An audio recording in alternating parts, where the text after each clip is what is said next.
To battle, packmates! And welcome back to another episode of Starfleet Command, Orion Pirates Plus One. I am Commodore Tarek of the new heavy cruiser Burning Claws. We continue our campaign against the Hydran Star Kingdom, and we have finally achieved our first territorial victory of the campaign. The planet of 09 has been conquered, and is now serving as our forward operating base for the entirety of this invasion. The next target, of course, will have to be the station at 19, the battle station, which is now the pinnacle, the fortress that will hopefully defend the north, that we will probably surround and destroy. So, without further ado, let's set off into space and start looking for some mischief. And we have MET-10 Patrol, which is an excellent mission. I like MET-10 Patrol.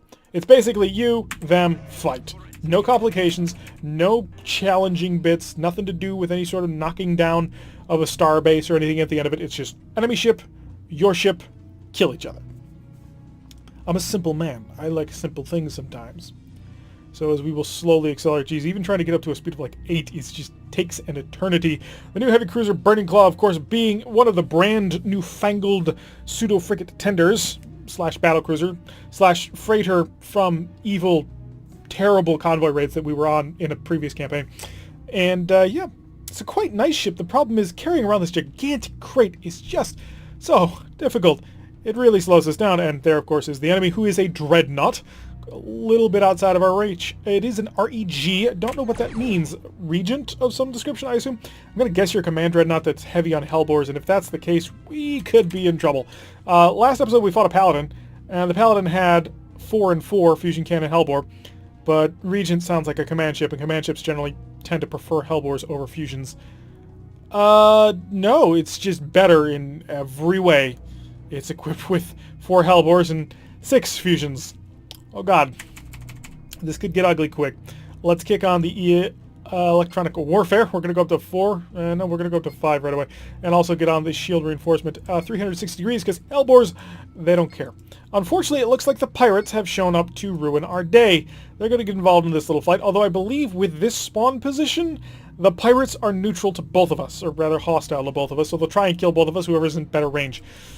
So this ought to be interesting. We're going to set the ESG up to 2. That's a perfect, almost perfect way to knock out any group of up to 8 fighters. Well, 6, and then we knock out the last 2 with phasers. And hopefully that'll do the job if you've got fighters. He probably won't launch them until around 30, 35. And then we'll really find out exactly what it is we're getting into. We have an attack shift of 1. That's not good enough. I need more power into this system. Full 6. He's launched 2 groups of fighters. It does appear to be 8 break off. We're going off in the sideways direction.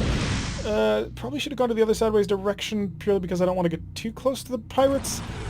Oh, thank you. You're firing your weapons at a range of 24. The fusion cannon is effective out to a range of about 5-ish. And 5 is if you're being incredibly generous.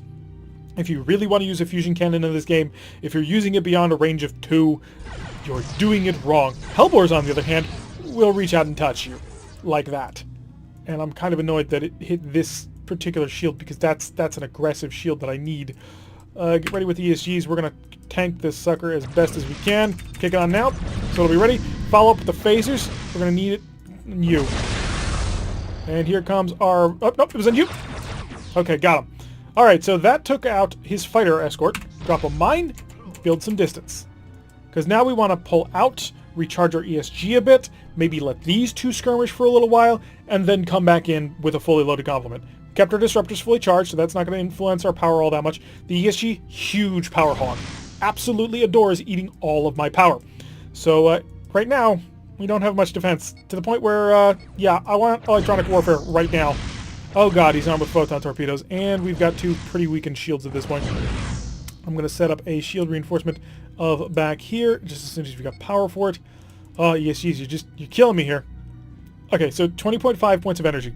There is 2 points per disruptor right now? So 16? Yeah, this is just painful in the amount of energy that I currently have to shove into it. Oh boy. I gotta build some distance. We gotta get... I think that you're... Please tell me you're neutral. I'm gonna just kick up the engine to full power. We're gonna get out of here for a little bit. I don't want to engage these guys yet. I need my ESGs at full power to do this. I need to be able to hit him with basically a Titanic blast. And I don't want to launch my pseudo-frigates yet, because they'll eat fire pretty bad. But if I can draw these guys off of me, please tell me that you're neutral to this. You should be. That is, I'm fairly certain that's the case. By the way, this is a priority system. We've almost never done this, but frankly, we kind of have to on these ships. In every single race we've done, we've allowed it to just stay at neutral distribution, and the way that works is engines always are king. Whatever the engines are set to, the ship will try to provide. After that, weapons. After that, shielding, tractor beams, electronic warfare gets the last thing. Well, because our ESGs are such massive power hogs, and they take so much energy, our ECM would never get charged. But ECM is going to be a key factor in this fight, and it does look like they are dueling. We've pretty significantly weakened that dreadnought, though. I have 2 points of defense shift. How'd you hit me?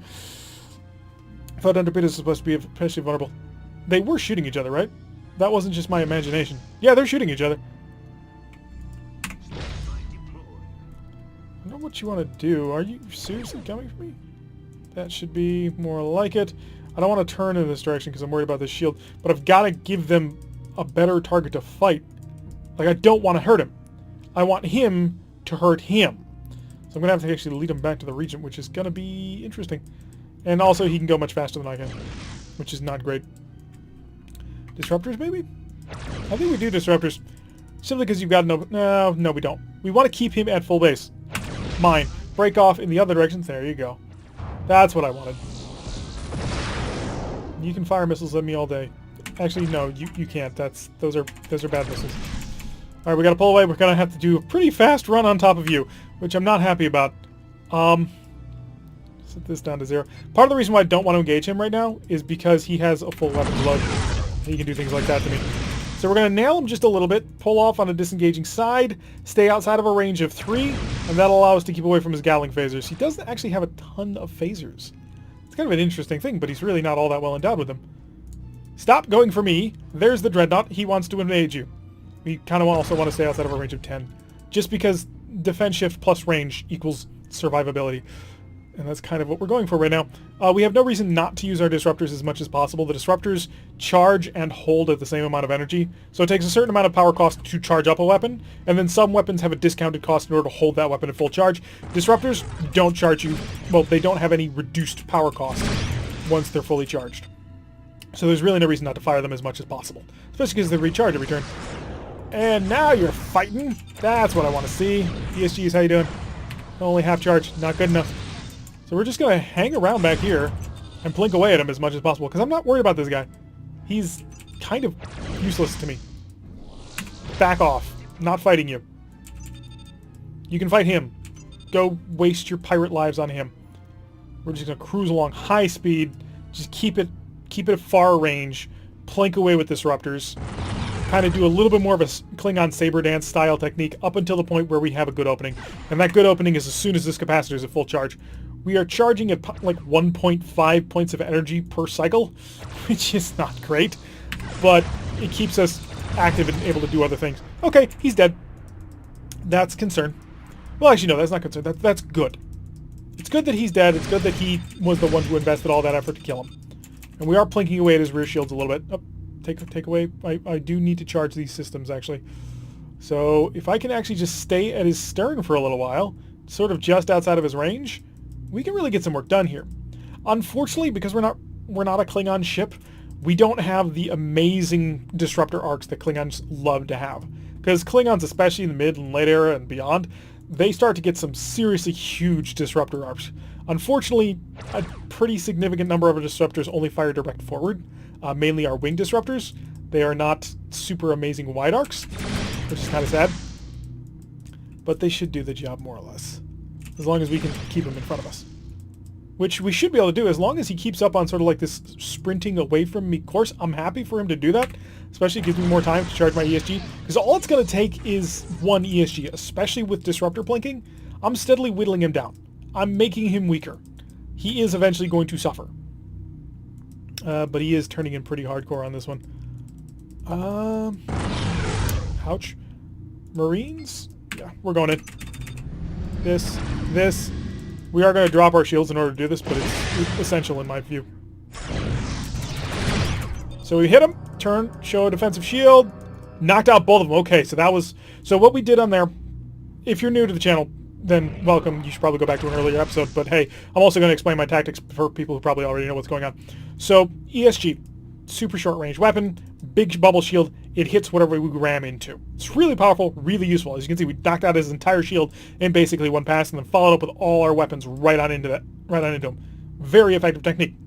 However, Hydrons have a Gatling phaser. They invented this weapon. It basically fires a phaser 3 4 times. And the amount of damage that does is really, really high. He's got 2 Gatling phasers covering his flanks.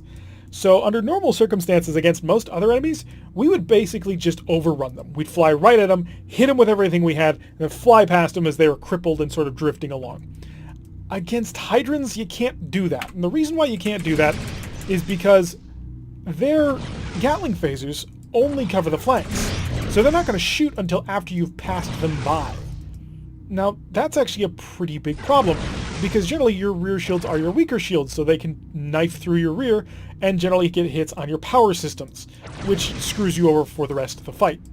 So doing an overrun on a Hydron ship is really difficult and really dangerous. Same problem with late-era Federation ships that really start stacking up the Gatling phasers on the back. Although at this point, we should probably get these guys into harass mode. We're going to launch our pseudo-frigates, get them out there, get them aggressive. We're in a good position. They're going to have to turn around to do it, but yeah, we're fine. Slip me onto his stern. I want to just keep nailing that. Not gonna lie. I'll just bring down his shield a bit more. Oh, this shield is... We can't turn in that direction with him. Phasers. Get a couple of hits on through. It's not much, but we're winning the exchange of fire because we're shooting into a down shield, and he's not. Although he is now focusing on our pseudo-frigates, which is not a terrible idea. I mean, that's what we do. Capacitors are actually almost decent on charge. Interesting. So yeah, so what you end up doing is you set it up so you knock down his shields, and then you order a hit and run raid on him to knock out his defensive systems. All weapons up and up. We're below a range of 3. We're just going to nail him. And we didn't quite get around in time in order to avoid that. We do have to, of course, go in now because we have an ESG active, and it's going to be a decent amount of damage. Slow him down a bit more, hit his power systems. Going after the stern will nail more power systems, and it's very useful. 40 damage out of that. That's pretty good. So we want, the more we can nail his power, the more we can take away options from him. Now, Dreadnoughts, really any large ship that takes a lot of power to move, have a huge power bank. So it takes him probably 2, maybe 2.5, well, no, probably about 2 points of energy per point of speed he wants to travel. So he's doing 16.3 right now. It probably takes him about 12.6 in order to actually maneuver at any speed. Which one are you? You're him? Come back home. Come back home. Come back home. We need to get you back on board. You're pretty badly mauled. Also, I need to take a little bit of time to recharge a couple of weapon systems. No, come home. I don't want you taking another hit. He's gonna die, isn't he? Okay. Defend me. Return to me.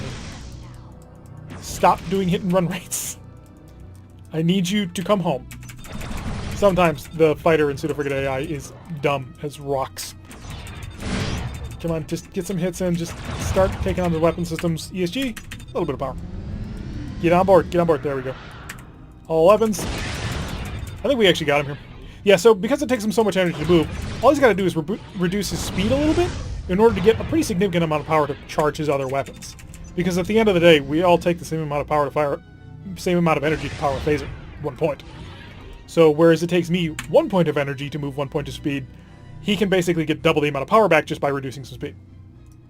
But with that said, if you take out the power from anybody, eventually they're just going to have a bad day.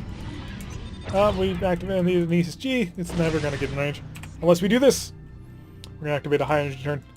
I have been making sure I go over the key bindings again to just get things going because, frankly, the Lyrans take a little bit of extra work. Bump and kill. There we go. Love it. So, all-around successful mission. Able to take out a Dreadnought twice in a row. Jeez. Although, if the game is going to keep sending me against Dreadnoughts, I'd like a different ship. Something bigger, more powerful. The kind of thing that will terrify my enemies, like a single-toothed lion that would probably rip him apart in one shot. Alrighty, we want 67 points of energy from supplies. Fighters we're good with. Miscellaneous, 1 of these and 4 of these, plus 4 more mines. So yeah, we actually made out some money on that one. We're at 25.58. I don't think the shipyard has anything for us. A single-tooth Tiger Mauler, which it would be a heavy cruiser Mauler. That's not good enough. I want the bigger Mauler. The actual Mauler that I'm looking for, I'll just quickly check to see if it's in this list. It'll be 4,000 something. It's not in this list, but we'll check it out just real quick. Is... There we go. Single Tooth Lion Dreadnought Mauler with mech links. Mech links are the tractor beams that I was talking about in the other episode that hold pseudo-frigates on board. So it's got a single Mauler, which a ship will generally only have a single Mauler. I don't think I've ever seen a ship with more than one. And it's got 4 ESGs, so it's just as well defended as we are. You'll lose a lot on the disruptor front, longer range. And I think you lose a couple of phasers, but this Mauler, just the amount of damage it does, it'll deal 96 damage when fired at the appropriate range. As you can see, the forward shields of this Dreadnought are 42. So you can imagine how much damage that'll deal. So let's go. I'm not doing Epicenter. So let's go and see if we can't continue to slam this location. Probably take it, with any luck at any rate. And take it away from them.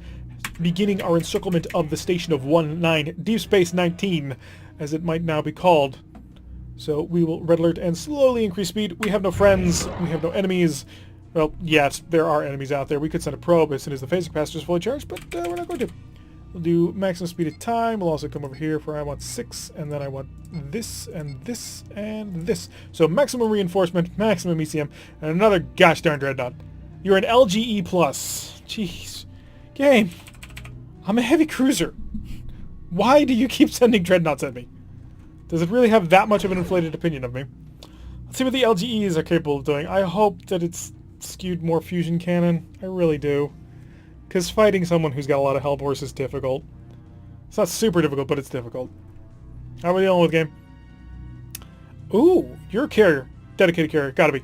Because he's only got 3 Hellbores and 2 fusions. So he's got less Hellbore firepower than previous iterations of what we've fought against, but I'm willing to bet he's got more fighters. So we'll pack it up to range of 2 on our ESGs. Both of them set up for a maximum range burn. I am, of course, going to come in here just as soon as I've got ESGs fully charged. So I'm going to give me priority on the electronic countermeasure. I want that thing charged at all times. Very important that he doesn't hit me. Because if he hits me, we're going to have a bad day. Like a really bad day. Let's kick up some speed so we got some maneuverability. Hopefully he doesn't have any friends out here. It could be another mission where the pirates decided to show up and start raining on everybody's parade. But I'm really kind of hoping that's not the case. He's doing a speed of 20, which is pretty significant. He's got single, double, 8. Ow. Yeah, 8 fighters. Okay, so he's running the same fighter complement, but he's significantly less on the heavy weapons, which really works in my favor. So a little bit more power. He's fired his full brace of Hellbores. He doesn't have much left, so he can plink away at maximum range with using fusion beams all he wants. He's not going to do any damage, even with only 4.5 points of energy spread across 6 shields. So we're just going to continue to wall around in this direction. You need more speed. You're not going to touch me. ESGs. Show me a range of 10. Oh, that was an aggressive cut if you had followed up on it, but you didn't. And one of you is about to die. Okay, fighters are out of the picture. Pull away. Mine. Force him to break off a little bit. And yeah, we're going to cruise out of here. We took care of his fighters. That's his big... I don't want to call it a... Well, yeah, that is his big advantage. It's his ability to deploy fighters. At this point, he's rocking 5 heavy weapons. Technically, we have 9. However, disruptors count for half in my opinion, so we have 4 there, plus really 2 ESGs, because the double stack ESG counts as 1, kind of. Although they deal damage a lot more than that. So we're kind of even up. He has better shields, but how is he doing on phasers? 2, 4, 6, 7 phasers? Yeah, I've got him beat on phasers. He's also cruising it massively hard on me. What the heck, man? Let's just give him something to think about. If he wants to go into the minefield, I'm fully happy to see him take 10 points of health off of his shields. But he's got to be a light scout dreadnought. That's the only solution here. How much power? Nothing. I'm using it all. That's actually a problem. Yeah, get ready for the snap turn. And also get ready for this and this. Coming around. It's going to be hurting. And drop in front of him. Break off. Come on, tell me I got them both. I got one. Stunned the other. Nailed him a little bit on that one. And he's immediately repairing it. Okay, so we got a good hit on him. Took out his defenses, and that means he's open. So we're going to go harass. Vulnerability is brief, but I think they'll get their shields on before his phasers come up. Oh, maybe not. This is going to be close. Come on, shields up, guys. Oh, bad day. But they've got their shields up. Okay, so they're good. They're effective. They're open. Now, we did open up his forward shields completely. Not a great position for them to attack from. But this will start getting the harassment down on the front. Let's look in front of us because I do want to avoid some mines. It's not super big, but it's kind of important. You are probably going to pursue my pseudo-frigates. Can I pull inside this mine? If I do, this is going to be super tight, but I think I'm going to hit it. Oh, just barely. Nice. Okay, so ESGs are barely charging.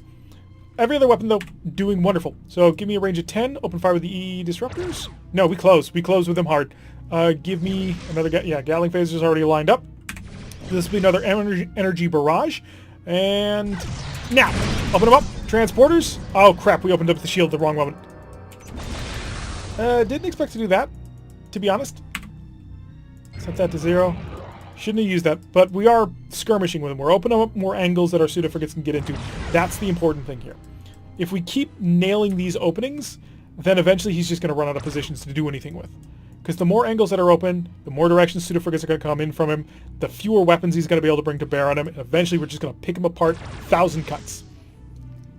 It's basically, well, it's not quite a Klingon saber dance, but it's a Lyran version of a Klingon saber dance. So we're going to see if we can't close within a range of 10 before I open into this juicy down shield. Only 6 damage. But we are going to come in with another phaser pass. I am content to do that to him. I'm also content to continue to beam teams on board. Oh, you're going to try and pull away. You don't want to do that to me. You do not want to expose that shield, and you know it. Because you know if I get in there, I'm going to auger in with a lot of phaser firepower.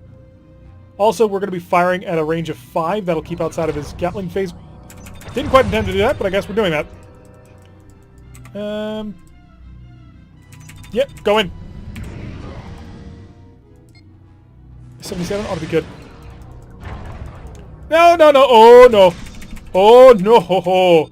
So, this happens very rarely, because we don't often take that chance. So what's just happened is we broke the engine.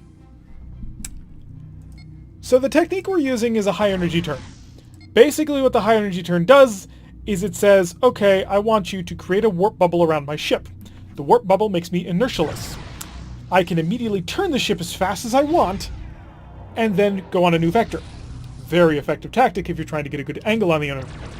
However, there is always the slight chance the engine will crap out on you. That the warp engine will not be able to handle the stress, and everything will go to hell. When that happens, you immediately take damage to your power systems, you immediately lose all control of your ship, and you drift for a little while. And he really could have ended my night if he had done that, if he had come back in at me. But he didn't. He got distracted with the pseudo-frigates. It's going to allow us to come back in. We'll be able to recharge our systems, because our power systems just took a major hit. Alright, I'm calling you home. You've taken too much damage. Yeah, you're starting to show weakness. No pseudo-frigate shall show weakness. And we are clawing our way back up to speed, dragging the giant crate along with us. The giant crate, we're going to put him back inside so we can hide. Does look like he might be out of spare parts. That would be very useful. So everything after this is now permanently gone. He's probably going to open up on me with his cannon. How am I doing on capacitor? Pretty good, actually. We're going again. We're not going to have to drop a shield this time. Ooh, and if you keep turning this way, I might actually get an opening on that stern shield. No, you're gonna present both shields to me. You're gonna try and mitigate the damage that way. It's not gonna help you much, but ooh, that was more brutal than I had anticipated. Nice. So yeah, that high energy turn could have gotten us killed. Luckily for us, it did not. We were able to avoid that. This ship is tough. It is. I know I rag on it a little bit, but it's a good ship.